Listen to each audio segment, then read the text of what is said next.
Saya juga tidak sabar untuk melihat siapakah bintang tamu mata dan hati kali ini. Langsung saja kita sambut bersama dia, Dewi Sandra.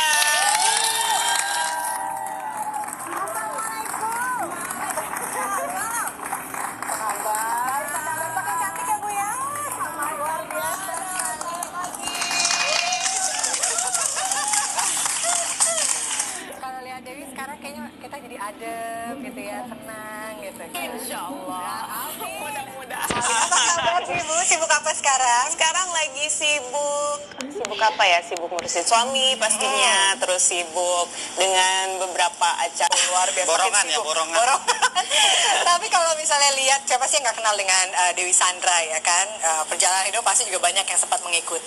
Tapi kalau bisa kita bilang setiap manusia pasti ada momen kebangkitan, itu terlihat sekali. Begitu sekarang Dewi bisa sampai ke dalam titik ini, sebenarnya apa yang bisa menjadi bisa dibilang suatu hal yang menjadi titik balik dalam kehidupan Dewi Sandra hingga bisa menjadi seperti sekarang? Ya, aku rasa sebenarnya setiap manusia pasti punya proses, benar kan Mas? Prosesnya berlika-liku, tergantung sekarang bagaimana kita melihat hidup ini, tujuannya mau kemana dan buat apa tujuan hidup kita. Mungkin di awal-awal saya masih agak galau gitu, istilahnya nggak tahu, udah jalanin aja, go with the flow, akhirnya mengalirlah kemana-mana.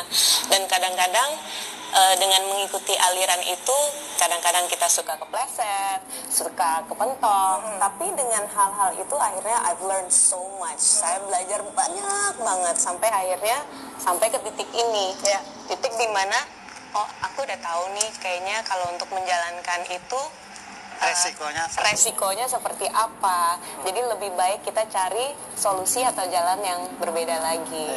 Karena udah tahu tujuannya mau kemana. Udah jelas tujuannya sekarang. Nah, Mas Ferry, kalau misalnya melihat sosok Dewi Sandra, apa sih yang Mas Ferry rasakan? Gua lihat ke belakang dulu lah gini. Aduh, gini. Itu paling gak enak tuh. Karena gini. Udah pernah lepas pasti dari masa lalu ya. Karena gini, ada dua macam manusia yang mendapatkan hidayah dari Tuhan dengan melalui proses dan tidak. Kalau yang tidak itu kan kelas-kelas orang yang seperti apalah, kayak nabi, wali atau siapalah. Nah, ada orang biasa kayak kita ini. Nah, kita ini kan asalkan kita ingin berkeinginan untuk berubah, berkeinginan untuk jadi lebih baik, itu yang penting. Ada ayatnya kan, Allah tidak akan merubah suatu kaum kecuali dia itu sendiri yang berkeinginan untuk berubah. Nah, dia dulunya keras kepala orangnya, yang saya tahu. Ketahuan deh. Terus terburu-buru, emosional, terus ini penasaran kalau belum misalkan dia ketemu jawaban langsung. Belum kebetok dulu gitu. Iya, belum dia karakter orang yang harus dimentokin. Dan dia bukan karakter perempuan dulunya, bukan karakter perempuan yang bisa diatur, tapi mengatur sendiri. Kayak sudah biasa memanage sendiri-sendiri gitu. Dengan banyaknya yang dia alami. Independent woman. That's right. Dengan banyaknya yang dia alami, pahit, sakit, kecewa dan segala macam. Pada akhirnya, tapi ini yang aku tahu, dia tidak pernah berhenti untuk bermohon kepada Tuhannya untuk jadi lebih baik. Dan bermohonnya itu tidak ada batasnya gitu.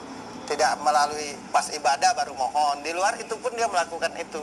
Iya, itu benar banget Mas. Karena I feel like kita berkomunikasi dengan Sang Pencipta kita itu kan dengan cara apapun. Bahkan kita mensyukuri pekerjaan kita mau berbuat dengan baik sama orang aja, itu juga bisa kategori ibadah, benar kan Mas? Cuman sekarang yang benar dan salah bagaimana? Kita harus belajar lagi, ya. Nah, mungkin juga salah satu sosok yang juga berpengaruh terhadap perubahan Dewi Sandra adalah sang suami.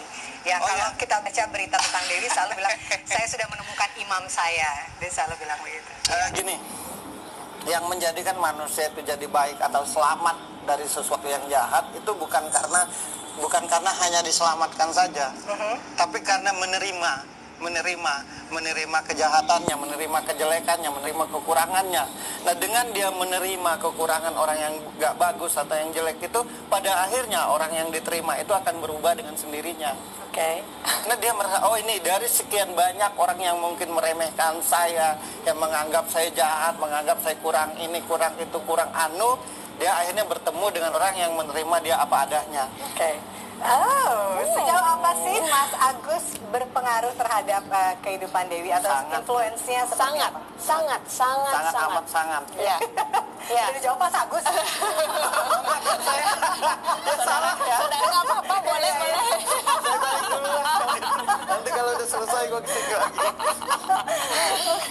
Iya, sebenarnya waktu sebelum ketemu sama Mas Agus pun aku sudah istilahnya hopeless. Aku merasa cinta, apalah itu cinta, ya kan? Sempat trauma gitu. Trauma banget, trauma karena kok kayaknya ya itu saya tidak bisa menerima dengan kekecewaan, dengan kegagalan demi kegagalan, dan saya rasa semua orang pasti akan mengalami tahap-tahap seperti itu. Cuma ada yang recovery-nya cepat atau tidak gitu ya. Yes, tapi akhirnya Agus adalah orang yang akhirnya bisa bicara dengan frekuensi sama. Makanya kita kan bisa merasakan energi orang, kok gue nyaman ya sama dia, kok gue bisa ngobrol apapun dengan dia, oh kok mau masalah yang serius, mau yang bercanda, kok enak gitu, akhirnya klop. Biasanya kalau frekuensinya nggak beres, terus kita simpen sendiri, menggumpal ya jadi bom waktu. Mungkin itu yang terjadi sebelum-sebelumnya. Oke, nanti kita akan tanya juga gimana pendapatnya Mas Ferry tentang apa yang dirasakan oleh Dewi Sandra. Dan kami juga mengingatkan Anda pemirsa, jangan lupa Anda masih bisa juga bergabung bersama kami untuk bisa berkonsultasi atau ngobrol-ngobrol bersama Mas Ferry. Tentunya bisa melalui Twitter di @matahati_ttv atau melalui nomor telepon 021 791 87680 atau 021 791 87681. Mata dan hati akan segera kembali sesaat lagi.